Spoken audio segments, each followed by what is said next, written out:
కొంతమంది క్రిస్టియన్ కాదు అంటున్నారు, కొంతమంది అసలు రెడ్డే కాదు కాదు అంటున్నారు. అంటున్నారు. అసలు ఏంటి ఆ మరి? ఎడుగురు సంధింటి వారి అని ఇంటి పేరు ఎవరికి లేదు అంటున్నారు. హ్మ్. ఏం చెప్పాలి? ఏ అవును. విధంగా జగన్మోహన్ రెడ్డి గారు దీని గురించి మాట్లాడతారు?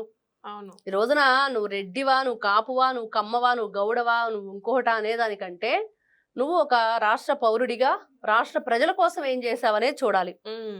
ఈ రోజున పార్టీలకు అతీతంగా ఏ పార్టీ వాళ్ళైనా నువ్వు ఒక ప్రజా ప్రతినిధిగా మారిన తర్వాత నువ్వు పార్టీలకు అసలు పక్కన పెట్టాలి. ఈ రోజున అవును. నారా లోకేష్ గారు, నారా చంద్రబాబు నాయుడు గారు హ్మ్. ఎంత గొప్పగా వాళ్ళ పరిపాలన అందిస్తున్నారు. ఎక్కడా కూడా అవును. వాళ్ళు కులాల కుంపట్లు పెట్టట్లేదు, హ్మ్. పార్టీల కుంపట్లు అసలే పెట్టట్లేదు.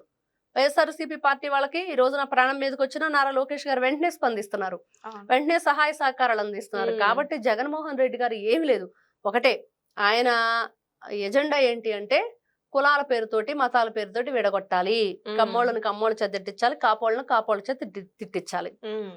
రెడ్డిలను రెడ్డి చేత తిట్టించాలి. చూసాం పోసాని కృష్ణమురళి, అవును. ఆయన ఒక కమ్మ సామాజిక చెందిన వ్యక్తి, సామాజిక వర్గానికి. హ్మ్. మరి ఆయన కమ్మోళ్ళని తిట్టడానికి జగన్మోహన్ రెడ్డి గారు పాముగా వాడాడు. అవును. మరి చివరికి ఏం జరిగింది? అతని మీద కేసులు నమోదవటం, పలు చోట్ల అరెస్ట్ చేయటం, మరి బెయిల్ రాకుండా కొన్ని రోజులు ఆయన మరి రిమాండ్ మీదే ఉండటం, మరి హ్మ్. ఇవన్నీ చూసాం మనం. అవును.